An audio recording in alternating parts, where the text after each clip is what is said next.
김문수, 한동훈 이렇게 만약 당권 경쟁을 하는 구도가 된다. 친윤은 그러면 한동훈을 절대로 되도록 만들지 않기 위해서 김문수 쪽을 세워서 할 수도 있다. 아니면 다른 사람 세울 수 있거나 제일 가능성 높은 거는 예. 전당대회 없어. 그냥 비대위 체제로 가자. 비대위 체제로 가는데 언제까지 갈 수 있습니까? 내년 지방선거 때까지. 내년 지방선거 때까지는 비대위에서 네. 그냥 공심위를 만들어서 거기 사람 네. 공천한다. 네.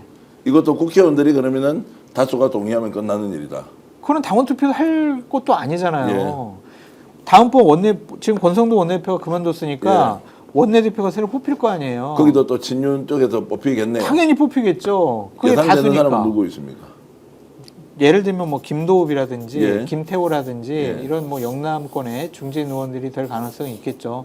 범친윤들 예. 이런 사람들일 텐데 기본적으로 원내대표가 비대위원장을 지명하게 돼 있어요. 추천하고. 그러면은 원내대표만 먹으면은 비대위원장도 자기네들 입맛에 맞는 사람을 세울 수가 있는 거예요. 네. 그러니까 원내대표를 확보하는데 사활을 걸겠죠. 원내대표 이철규 의원이 나올 가능성이 있습니까? 알 수 없습니까? 그건 진짜 안 되는 거 아니에요? 아니 뭐 지금 안 되는 일이 맨날 일어나니까 제가 여쭤보는 거고요. 윤한홍 의원 같은 경우 어떻습니까? 본인도 여러 군데 지금 구설수에 오르고 있던데 윤한홍도 아예 그냥 내 나서서 한번 만들어 주세요라고 하면 권영철, 권성동과 라인업으로는 오히려 더 나은 사람 아니냐. 근데 감히 원내대표 감일까? 그거를 의원들이 좀 미룰 수 있을까? 그 의원들에게 신망이 좀 있을까? 그런 생각도 좀 듭니다. 참 그럼 상황을 좀 더 지켜보겠습니다. 국힘 내부 사정도 만만치 않은데 김문수 41%를 얻었다고 해서 모든 것을 장악한다 이런 걸로 가지 않는데 역시 지금 대통령 선거가 이제 끝이 났지만 정치판의 시계는 정말로 한치 앞을 내다볼 수 없는 안개 속이다라는 거고 정치가 복원될 가능성도 거의 없다. 지금은 이렇게 보시는 겁니다. 국민의힘이 협조를 안 할 거예요. 계속 한다. 강경투쟁 노선할 거고요. 분명히 이제 법률적인 문제가 생기는 의원들이 많이 나올 거예요. 그러면 어떻게 그걸 방어막을 치겠어요? 야당 탄압이라고 할 거 아니에요. 정치 보복이라고 할 겁니다.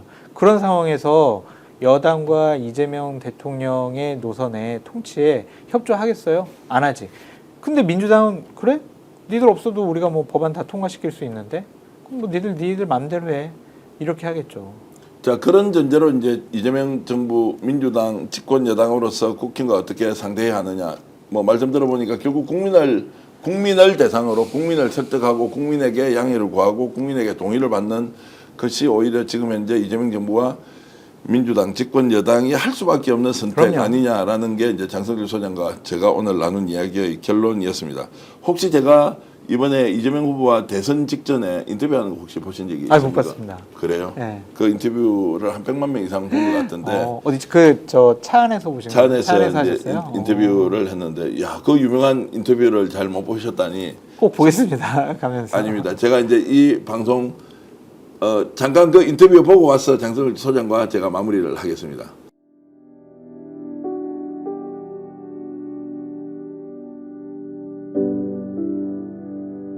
어머니 손을 잡고 13살 때 공장으로 갔을 때 네. 그게 76년이죠. 그 1976년의 소년 이재명을 지금 2025년 대통령 후보 이재명이 그 시대로 돌아가서 다시 그 어린 이재명을 만나면 어떤 얘기를 해주고 싶습니까? 그냥 꼭 안아주고 싶어요. 그래요. 꼭 안아주고 싶어요. 아까도 눈물 나네. 아니 왜냐면요. 제가 정말로 꼭 여쭤보고 싶었던 게 그 시절의 이재명으로 다시 돌아갔을 때 지금의 이재명은 어떤 이야기를 할 거냐. 어떻게 이겨냈습니까?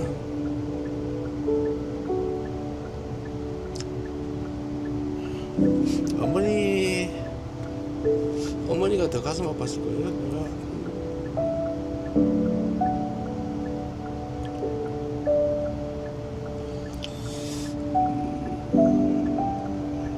그 꼬맹이 손잡고 공장 데려다 주는 마음이 얼마나 아팠겠어요.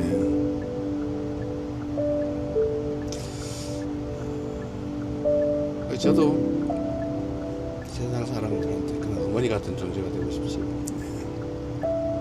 그래서 많은 국민들이 이재명 후보는 절대 바뀔 사람이 아니다.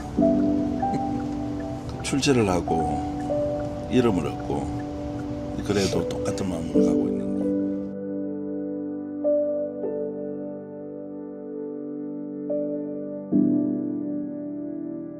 그건 스픽스에서 제작한 건가요? AI 영상을 잠깐 보여줄 수 있으면 좋겠는데 저 AI 영상을 만든 분이 네.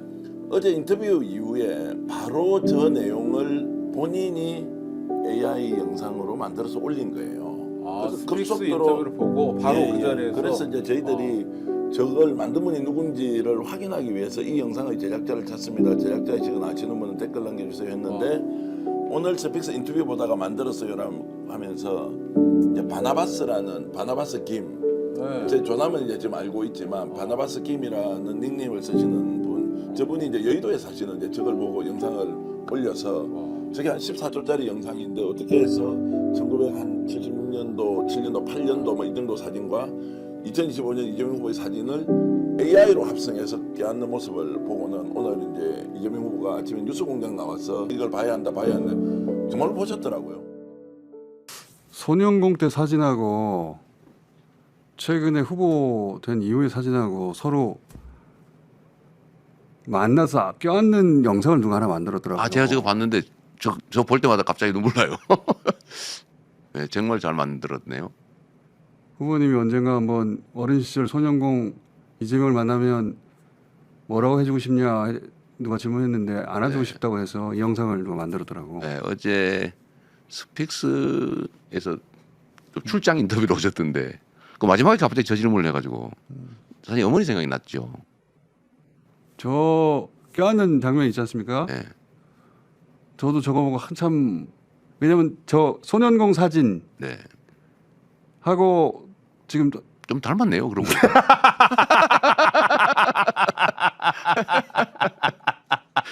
제가 눈은 좀 흘러내렸습니다. 세월이 지나 살이 좀 흘러내렸어요. 지금 50년 후네요. 50년 후.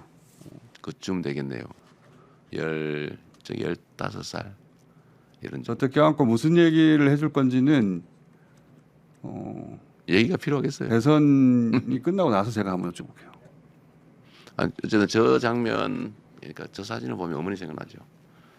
그냥 어머니가 가슴 아팠을 게 가슴 아파요. 지금 모습을 보셨으면 좋았을 텐데. 그렇죠.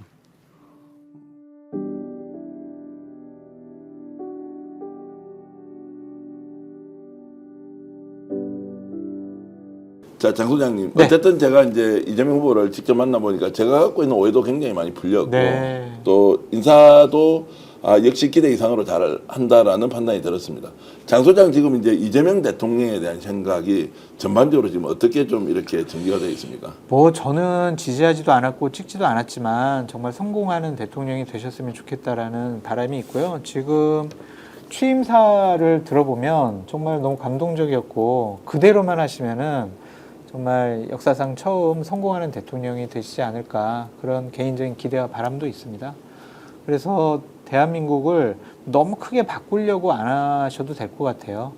그냥 좀 상식적이고 합리적인 나라로만 만들어 주시면 저는 정말 응원하고 박수를 보내드리겠다 그렇게 말씀드립니다. 혹시라도 지금 이재명 대통령이 이런 부분은 꼭 좀 기억하고 국정 운영에 참고했으면 좋겠다는 이런 좀 말씀은 없습니까? 아니 그러니까 취임사에서 또 이제 당선 유력 딱 화면 떴을 때 국회 앞에서 지지자들을 향해서 연설하신 부분 있잖아요. 거기에서 얘기하신 거 통합, 민생, 내란 극복, 외교 안보 이런 부분만 그냥 지금처럼 하시면은 되게 잘하실 것 같아요.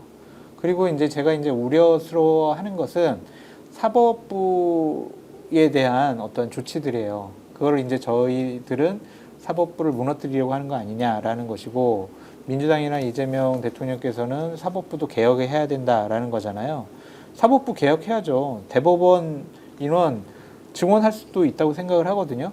근데 그거를 좀 더 논의를 하셨으면 좋겠어요. 네. 나 국회에서 우리 법안 다 만들 수 있는 압도적인 의석 갖고 있으니까 우리끼리 모여서 법사위 통과시키고 본인이 통과시켜. 그거는 좀 아닌 것 같아요. 그래도 좀 전문가들 얘기도 들어보고 대법원들 얘기도 좀 들어보고 해가지고 좀 사회적인 합의를 이끌어내시는 방향이 좋지 않을까 그런 생각이 듭니다. 제가 파악하기로는 이제 속도도 중요하지만 그 속도를 맞추기 위해서 사전 논의 과정들을 네. 또 신속하게 한다고 하니까 국회에서 대법관 정원 문제에 대해서는 아마 빠른 논의와 결론 있을 거고요. 거기는 당연히 이제 기관의 참여가 네, 보장돼 네, 있으니까 그럼요. 법원행정처 나서서 의견 낼 것이다라는 말씀을 드리겠습니다. 오랜만에 이렇게 장 소장님 뵀는데 역시나 이제 새로운 대통령이 탄생했으니까 더 좋은 정부, 더 좋은 나라 아니, 만드는데 그럼요. 함께 열심히 이제 평론하면서 당연하죠. 어쨌든 나라가 발전하는데 우리가 있는 힘을 다 쏟아보자라는 생각을 했습니다. 오늘 방송 어떠셨습니까? 마음에 들었다면 구독, 좋아요로 스픽스를 응원해 주십시오. 여러분들의 구독, 좋아요는 가장 큰 힘이 됩니다. 스픽 구독, 좋아요.